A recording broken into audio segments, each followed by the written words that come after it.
Hello, BEd classes में आपका स्वागत। आज हम फिज़िकल एजुकेशन जो आपका पार्ट है बीएड का, हेल्थ एंड फिज़िकल एजुकेशन, उससे हम आज पढ़ने जा रहे हैं सेकेंड यूनिट फिज़िकल एजुकेशन, शारीरिक शिक्षा। शारीरिक शिक्षा क्या होती है, इसका अर्थ क्या है, इसका कॉन्सेप्ट क्या है, परिभाषाएं, इसकी विशेषताएं और इसके क्षेत्र के बारे में आज हम चर्चा करेंगे। सबसे पहले हम इसकी मीनिंग की बात करें। शारीरिक शिक्षा, जैसा कि शब्द से ही पता चल रहा है हमको, शरीर से संबंधित शिक्षा।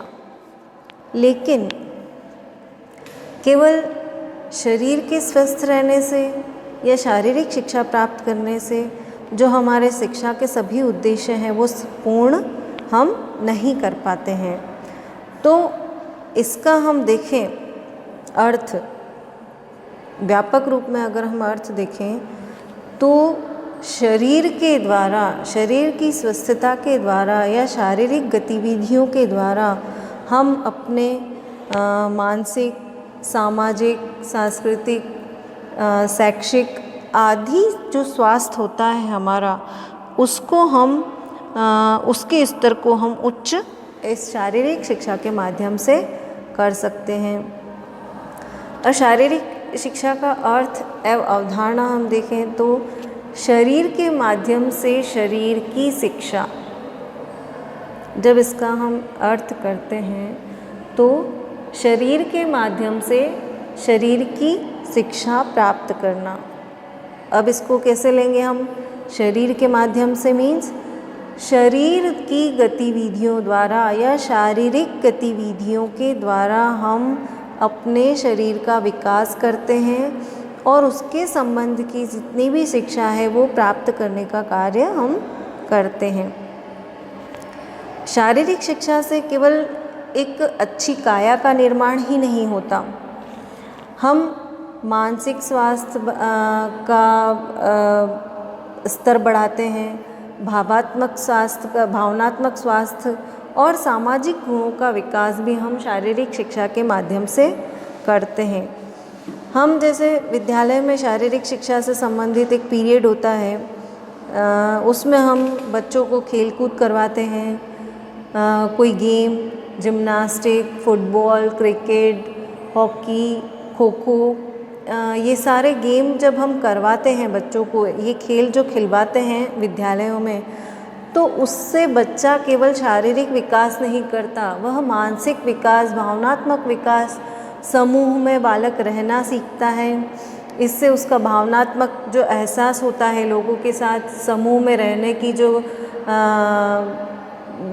गुण आता है, उसमें समूह के साथ कैसे समायोजन किया जाए, सभी बालकों के साथ कैसे व्यवहार किया जाए, किस तरह से रहना है उसे, किस तरह से बात करनी है, कैसे व्यवहार करना है, इन सभी बातों का विकास बालक इस दौरान सीखता है।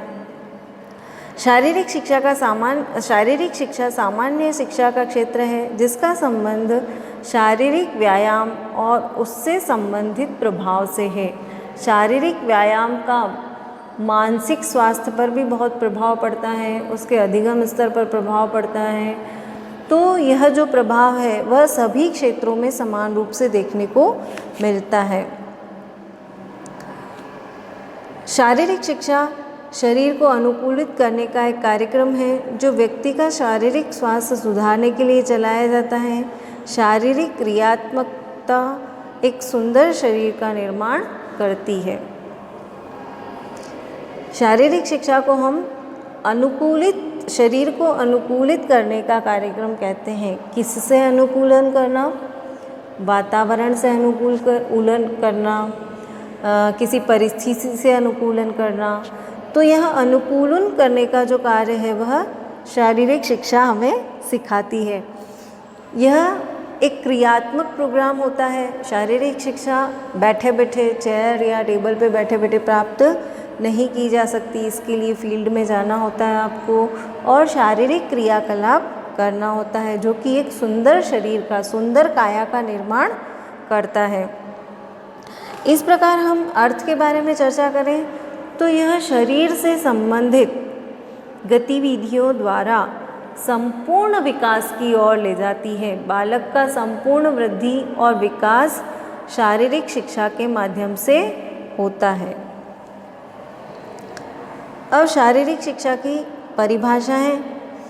जे.पी. थॉमस ने कहा है, शारीरिक शिक्षा शारीरिक गतिविधियों द्वारा बालक के समग्र व्यक्तित्व विकास हेतु दी जाने वाली शिक्षा है। जैसा हमने अर्थ और अवधारणा में भी देखा कि शारीरिक शिक्षा शारीरिक गतिविधियों द्वारा संपन्न होती है और इन शारीरिक गतिविधियों द्वारा व्यक्ति का या बालक का समग्र विकास होता है। आर कैसिडी के अनुसार जो परिभाषा दी गई वो इस प्रकार है, शारीरिक शिक्षा मनुष्य के भीतर उन परिवर्तनों का समूह है जो गति भरे अनुभवों द्वारा होता है।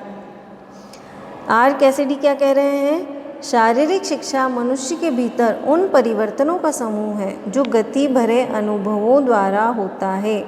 गति भरे अनुभव में क्रिया करके कुछ भी सीखना, करके सीखना।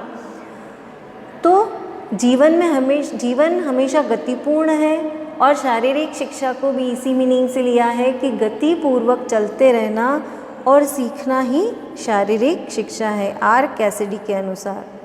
इसकी और विशेषताएं हम देखें परिभाषाओं के बाद, शारीरिक शिक्षा की विशेषताएं। शारीरिक शिक्षा संपूर्ण शिक्षा का एक अभिन्न अंग है।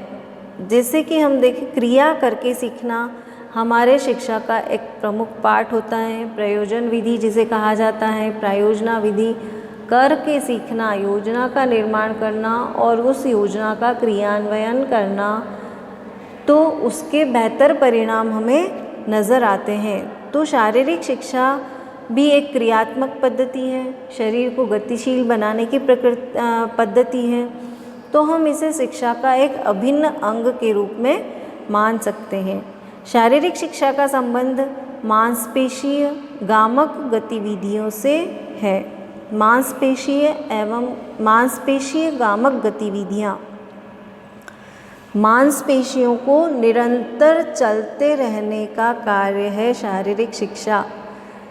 हम यदि बहुत दिनों तक कहीं चलकर नहीं जाते हैं तो हम जब फिर उसके बाद में कभी चलने का प्रयास करते हैं, थोड़ा भी चल लेते हैं तो हमें थकान सी महसूस होती है।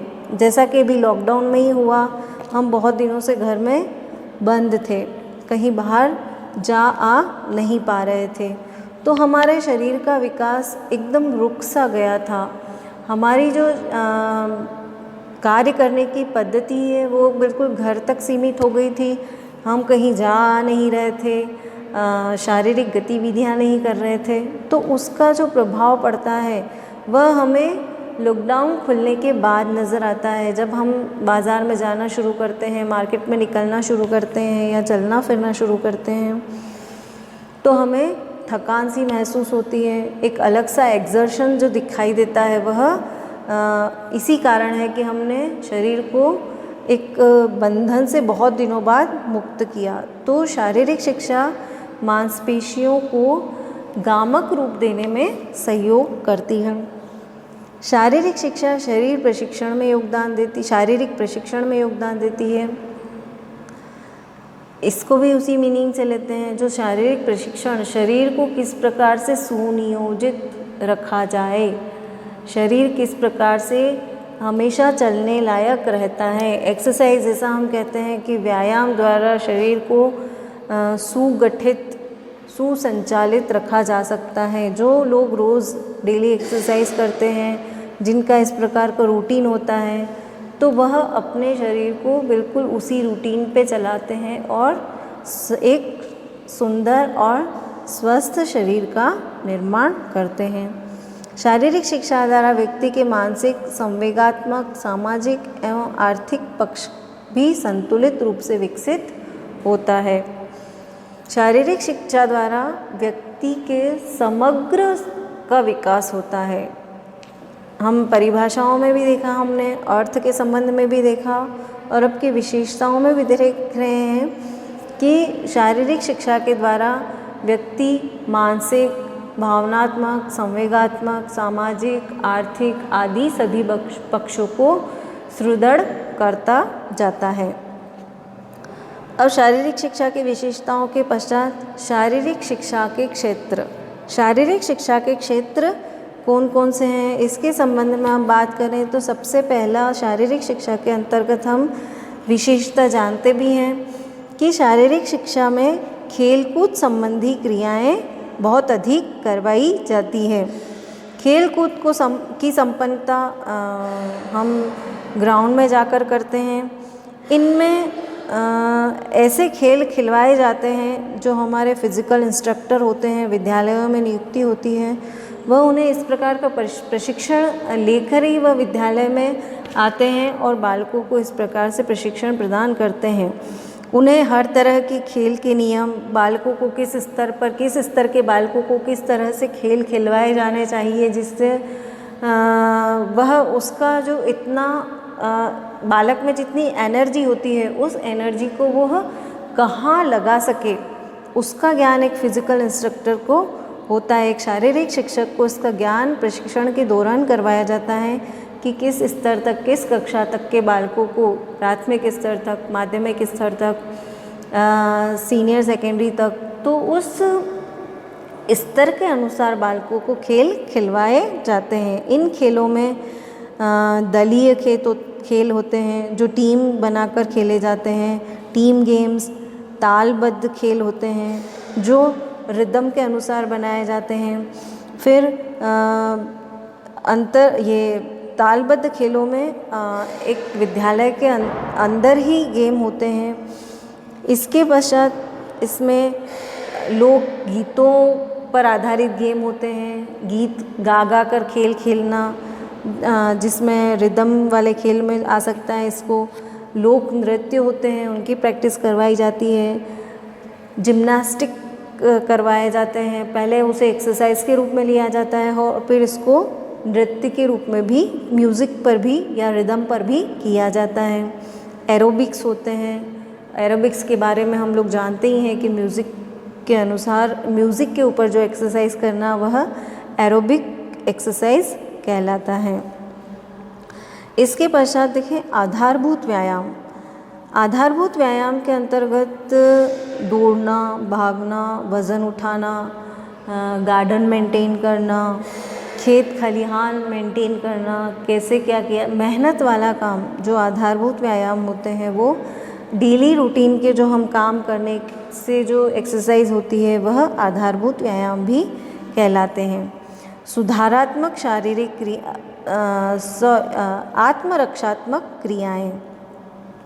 आत्मरक्षात्मक क्रियाओं में जैसे हम कहते हैं कि अभी जो बहुत चल रहा है जूडो कराटे सीखना, और इस तरह के जो हम अपनी आत्मरक्षा किसी भी स्थिति में कर सकें। यदि कोई हमारे सामने आ जाए हमारे ऊपर अटैक करने के लिए और हम अपनी रक्षा उस व्यायाम को सीखकर, उन क्रियाओं को सीखकर करते हैं, ऐसी क्रियाएं आत्मरक्षात्मक क्रियाएं कहलाती हैं। जैसे मुक्केबाजी, कुश्ती, तीर चलाना, जूडो कराटे सीखना, जो भी क्लासेस चलती हैं ब्लैक बेल्ट की, इस तरह से ये आत्मरक्षात्मक क्रियाएं भी इसके अंतर्गत आती हैं। इसके पश्चात जिम्नास्टिक क्रियाएं। जिम्नास्टिक क्रियाएं जो है वो शरीर को बिल्कुल लचीला बनाने का कार्य करती हैं। पहले बेसिक रूप में इसे एक्सरसाइज के तौर पर लिया जाता है और शरीर को सुडौल और बिल्कुल लचीला बनाया जाता है। इसके पश्चात वह रिदम के ऊपर चलती है और इसको जिम्नास्टिक नृत्य का रूप भी दिया जाता है। उसमें शरीर को किसी भी प्रकार से मोड़कर या किसी भी प्रकार से हाथ पैर चलाकर नृत्य किया जाता है। यह एक प्रशिक्षित व्यक्ति ही संपन्न करवा सकता है जिसमें इस जिम्नास्टिक में बहुत अच्छा प्रशिक्षण लिया हुआ हो। इसके पश्चात योगिक क्रियाएं और आसन के द्वारा योगिक क्रियाओं में जो आसन होते हैं, अलग अलग प्रकार के योगासन, जैसे सूर्य नमस्कार होता है, इससे हमारी मांसपेशियाँ सुदृढ़ होती है। प्राणायाम किया जाता है, आसन करवाए जाते हैं, जैसे पद्मासन और वज्रासन। जो बैठने के तरीके हैं, हम किस प्रकार से बैठते हैं, उससे हमारे शरीर के अंदर जो क्रियाएं होती है, जो टॉक्सिन्स होते हैं, वो बाहर निकलते हैं उन आसनों के माध्यम से, और शरीर को आराम मिलता है। ऐसे बहुत सारे आसन, जैसे धनुरासन, शवासन, सर्वांगासन, तो यह अलग अलग रोग को मिटाने के लिए अलग अलग तरह से आसन और योगिक क्रियाएं की जाती हैं। फिर मनोरंजनात्मक क्रियाएं होती हैं। इसके अंतर्गत हम वीक में एक दिन जैसे बाल सभा करवाते हैं विद्यालयों में, या इस प्रकार के कोई गेम्स करवाते हैं जिसमें मनोरंजन होता है बालकों का। इसमें हम लोग घूमने भी जा सकते हैं, भ्रमण पे जाते हैं, या एक पहाड़ पे चढ़े और उसे साफ़ करने का कार्य, उसमें जो पेड़ पौधे या खरपतवार लग रही है उसे उखाड़ने का कार्य, ग्राउंड में से पत्थर कंकड़ आदि सफाई करके और साइड में रखने का कार्य। ऐसे जो कार्य होते हैं जिसमें बालक समूह में भी कार्य करते हैं, गीत गाते हुए कार्य कर सकते हैं, तो इस प्रकार की क्रियाएं मनोरंजनात्मक क्रियाएं कहलाती हैं। इसके पश्चात पूरक खेल। इन जो मुख्य खेल होते हैं उसके बाद जो छोटे छोटे खेल कर जो पूरक खेल होते हैं, उनके आधार पर, जैसे जो छोटे बच्चे होते हैं वो रेलगाड़ी चलाते हैं, चेयर रेस खेल सकते हैं, किसी की आवाज़ निकालना, बिल्ली की आवाज़ निकालना, कुत्ते की आवाज़ निकालना, हाथी की आवाज़ निकालना। इस प्रकार से जो छोटे छोटे बच्चे जो खेल खेलते हैं, इनमें क्राफ्ट्स बनाना भी आ जाता है, मिट्टी से मूर्तियाँ बनाना, कागज़ की लुगदी से मूर्तियाँ बनाना। तो उसमें शरीर भी क्रियात्मक रहता है बालकों का, और मानसिक क्रियाएं भी होती रहती हैं। तो इस प्रकार के खेल पूरक खेल कहलाते हैं। यहाँ तक हमने शारीरिक शिक्षा के संबंध में अर्थ, अवधारणा, उसकी विशेषताएं और क्षेत्रों के बारे में चर्चा की। Thank you for watching.